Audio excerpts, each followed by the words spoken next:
الحمدللہ رب العالمین والعاقبۃ للمتقین والصلاۃ والسلام علی سید الانبیاء والمرسلین اما بعد فاعوذ باللہ من الشیطان الرجیم بسم اللہ الرحمن الرحیم انا انزلناه فی لیلۃ القدر صدق اللہ وصدق رسولہ النبی الکریم۔ محترم سامعین، رمضان المبارک کا مہینہ تیزی سے گزر رہا ہے۔ اسی آخری عشرے کے اندر میرے اور آپ کے پیارے پیغمبر سیدنا محمد رسول اللہ صلی اللہ علیہ وسلم نے ارشاد فرمایا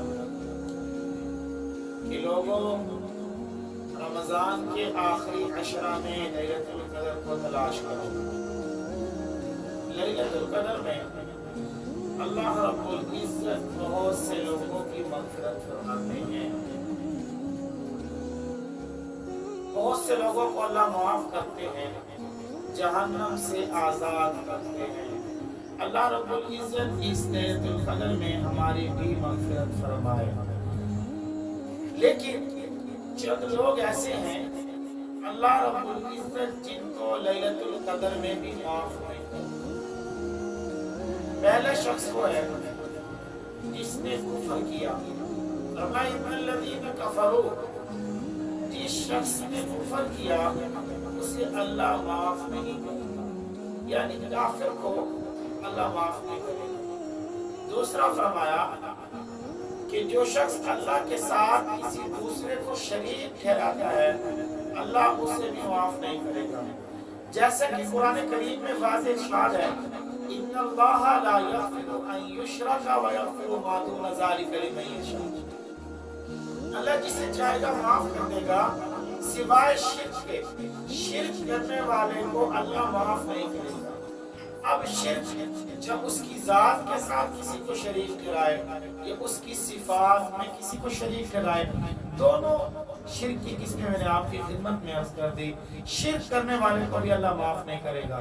نمبر 3، ارشاد فرمایا کہ جو شراب پر مستقل، شراب پر جو ہے وہ مستقل ہمیشہ اختیار کرے، شراب پیے گا یعنی مسلسل شراب پیے گا، اللہ اسے بھی معاف نہیں کرے گا۔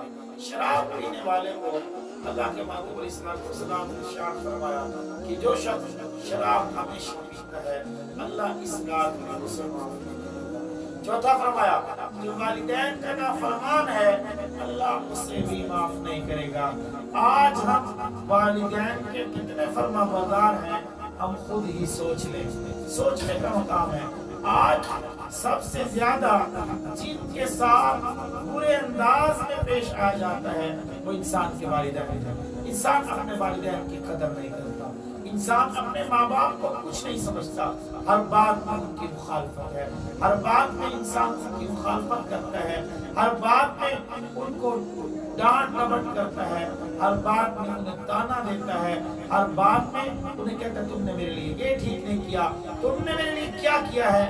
والدین کی نافرمانی کرتا ہے۔ حالانکہ اللہ رب العزت نے قرآن کریم میں ارشاد فرمایا وَقَضَىٰ رَبُّكَ أَلَّا تَعْبُدُوا إِلَّا إِيَّاهُ وَبِالْوَالِدَيْنِ إِحْسَانًا۔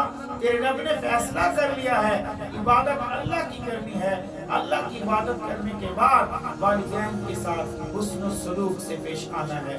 آج ہم والدین کی کتنی فرما برداری کرتے ہیں ہمیں خود سوچنا چاہیے۔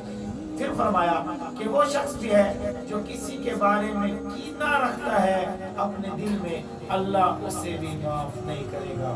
کینہ رکھنا، ہم ایک دوسرے کے دل اب ایک دوسرے کے بارے میں کینہ رکھتے ہیں تو ہمیں یہ رکھنا چاہیے اس رات میں جہاں اللہ بہت سے لوگوں کو معاف کرتا ہے لیکن جو ایسے گناہ کرتے ہیں، ایسے گناہگار ہیں انہیں اللہ معاف نہیں کرتا۔ تو اگر ہم میں سے بھی اگر کوئی معاذ اللہ ان گناہوں میں سے کسی ایک میں مبتلا ہے تو ہمیں اس لیلۃ القدر سے آنے سے پہلے ہی معافی مانگنی چاہیے، اپنے اس گناہ کو چھوڑ دینا چاہیے۔ اب اپنے اس گناہوں کو چھوڑیں تاکہ اللہ رب العزت اس لیلۃ القدر میں ہمیں بھی معاف فرما دے۔ اللہ رب العزت لیلۃ القدر بھی نصیب فرمائے، اس میں ہمیں معاف بھی فرمائے۔ اللہ رب العزت اس رمضان کو، اس لیلۃ القدر کی رات کو ہمارے لیے نجات کا ذریعہ بنائے۔ وآخر دعوانا ان الحمد للہ رب العالمین۔